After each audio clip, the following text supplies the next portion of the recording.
Savez-vous comment bien vous installer devant votre poste de travail?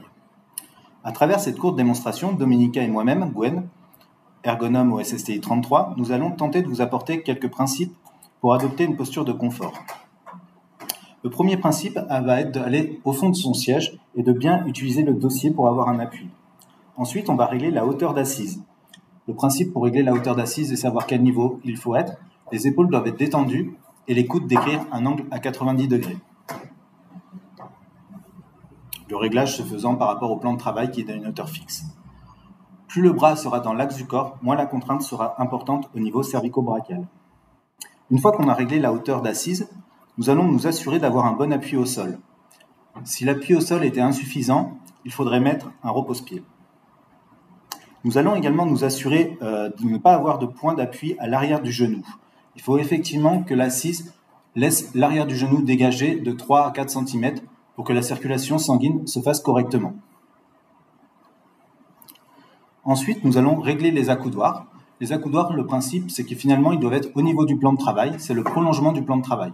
Ainsi, lorsque l'on a les épaules détendues, l'avant-bras vient reposer sur l'accoudoir et ainsi permettre le relâchement musculaire du membre supérieur. Le dernier réglage que l'on fera sur le siège sera le dossier.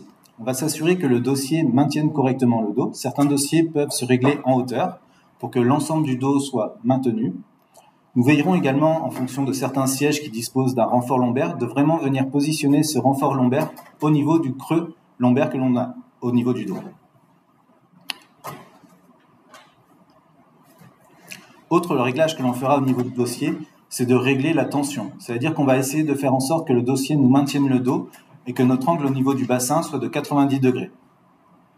Certains sièges peuvent également être en position dynamique. L'intérêt de cette position dynamique est d'un moment donné de se détendre les muscles du dos. En travail de saisie, plutôt verrouiller le dossier pour que le maintien soit vraiment présent. Ensuite, on va s'intéresser aux différents périphériques.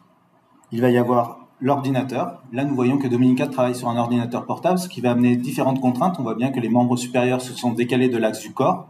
On va avoir tendance effectivement à se recroqueviller sur soi et avoir une flexion au niveau des cervicales beaucoup plus importante. Pour limiter cette contrainte, il est recommandé pour une utilisation supérieure à 2 heures en continu de positionner l'ordinateur portable sur un support avec également un clavier et une souris déportés. L'écran sera ainsi plus surélevé, limitant la flexion au niveau des cervicales, et au niveau du clavier et de souris, proche de l'opérateur, permettant ainsi d'avoir le bras dans l'axe du corps. Effectivement, tous les périphériques que l'on utilise régulièrement doivent être dans une zone de confort. On trace un demi-cercle avec ses avant-bras, et tout ce que j'utilise fréquemment doit être compris dans ce demi-cercle. Si c'est en dehors, on sait que ça entraînera à un moment donné des contraintes un peu plus importantes. L'idéal parfois, lorsqu'on va travailler sur ordinateur portable, c'est de voir la possibilité de disposer d'un écran fixe. C'est-à-dire que pour des longues périodes, on va bénéficier d'un écran fixe. On le positionnera bien face à soi. On réglera ensuite sa hauteur pour que le haut de l'écran soit à peu près au niveau de ma ligne de vision, vraiment éviter qu'il soit surélevé et d'avoir des mouvements d'extension au niveau des cervicales. Et son éloignement doit être compris entre 50 et 70 cm. Le repère que l'on prend, on tend le bras et l'écran doit être à peu près à ce niveau-là. L'intérêt, c'est que soit on peut continuer à travailler sur uniquement l'écran fixe, soit travailler en double écran. Le positionnement des doubles écrans dépendra de votre activité.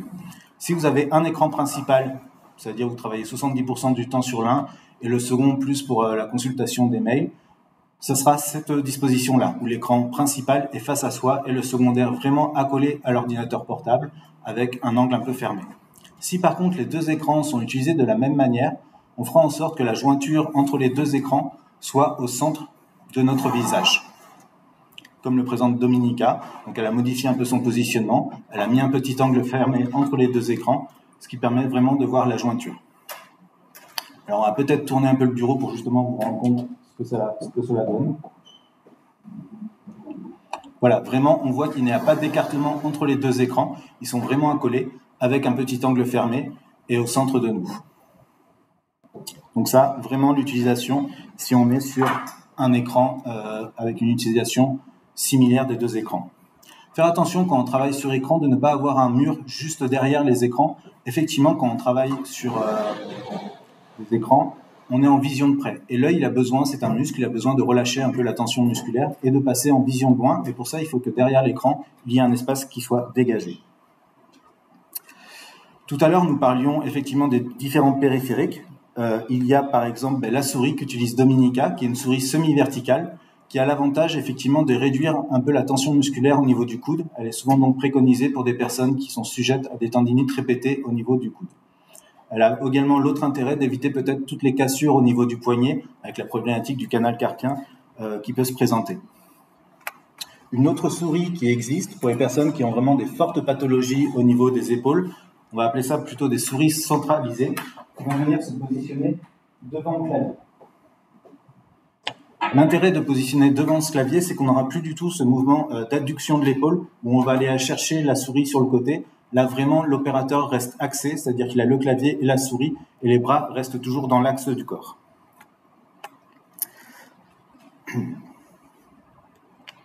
Pour les personnes qui travailleraient également avec des documents papier, il existe des porte-documents pour éviter justement tout ce qui va être flexion au niveau des cervicales. Donc les porte-documents vont venir se positionner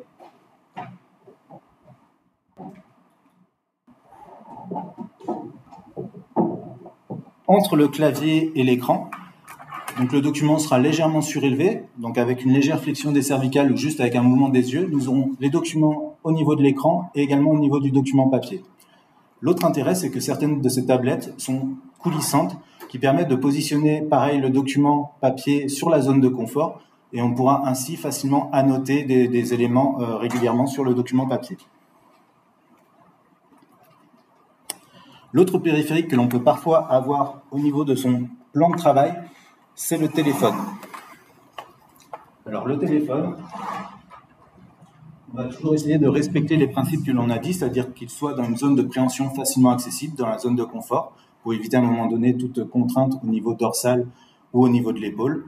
On le positionnera plutôt du côté opposé de la souris, pour que lorsque l'on nous appelle, on décroche par exemple si on est droitier de la main gauche, et qu'on a la main dominante libre pour soit naviguer sur l'ordinateur, soit prendre des notes par rapport à l'appel que l'on peut avoir.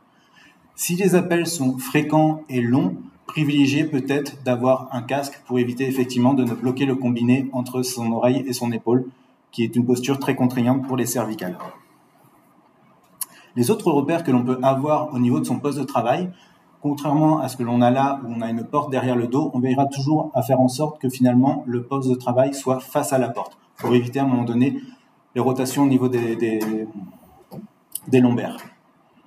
Pourquoi on a fait exprès de mettre le bureau de dos par rapport à une porte? C'est pour expliquer justement que le poste de travail idéal n'existe pas. Il va souvent résulter de compromis par rapport à l'architecture, par rapport à différentes contraintes que l'on peut avoir, par rapport au nombre de postes de travail sur une pièce ou autre. Donc vraiment, il faut tendre vers le poste de travail idéal, mais il est compliqué à trouver. L'autre paire pour le positionnement du bureau, ça va être de faire en sorte d'avoir le bureau qui soit perpendiculaire aux fenêtres, éloigné d'une distance de 1,50 m pour éviter tout risque de reflet et d'éblouissement. Privilégier également d'avoir des stores à lamelles horizontales pour occulter toute une partie de la lumière. Avoir un espace dégagé derrière son bureau pour facilement s'extraire de son bureau avec un recul compris entre 80 cm et 120 cm pour facilement s'extraire. Pour se lever, on veillera également à être vigilant de prendre appui sur les accoudoirs ou sur le plan de travail pour limiter la charge pesant sur les disques intervertébraux. Autre importance également par rapport aux ambiances physiques à avoir, il y a la lumière. Privilégier d'avoir une lumière importante. Effectivement, les écrans sont de fortes sources lumineuses. Il faut donc avoir un éclairage général adapté et si besoin, une lampe d'appoint pour vraiment avoir un éclairage adapté au niveau de son poste de travail. L'hygrométrie sera également importante. Elle doit être comprise entre 40 et 60%. Si vous sentez plutôt que vous avez un syndrome de l'œil sec ou autre, privilégiez peut-être d'installer des plantes vertes qui peuvent permettre parfois de réguler l'hygrométrie. L'autre facteur d'ambiance qui est également très importante au niveau du travail sur écran, c'est l'acoustique, le bruit.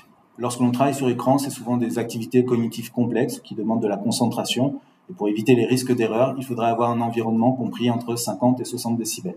Donc c'est vrai que là, je vous donne des indicateurs. C'est pas forcément évident à savoir où est-ce qu'on se situe.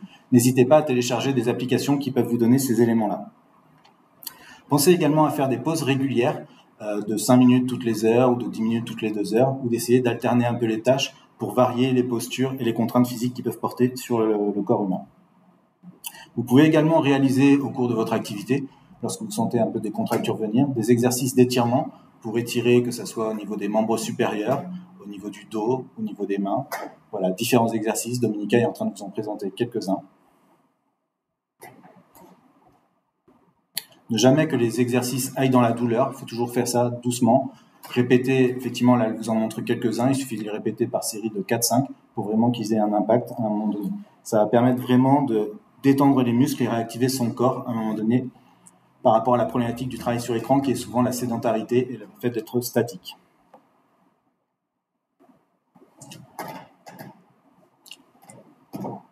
Le dernier point que l'on évoquera également par rapport au travail sur écran, ça va être tout ce qui est un peu qui touche à l'hygiène de vie. Pensez effectivement à bien s'hydrater, à bien s'alimenter, à réaliser un peu d'exercice physique en dehors du poste de travail, puisqu'on va rester parfois 7 à 8 heures assis sur son point de travail. C'est important à un moment donné de trouver des moments, des temps pour justement un peu redynamiser le corps. Nous vous remercions beaucoup de votre attention et n'hésitez pas à contacter votre SPSTI si vous souhaitez plus d'informations.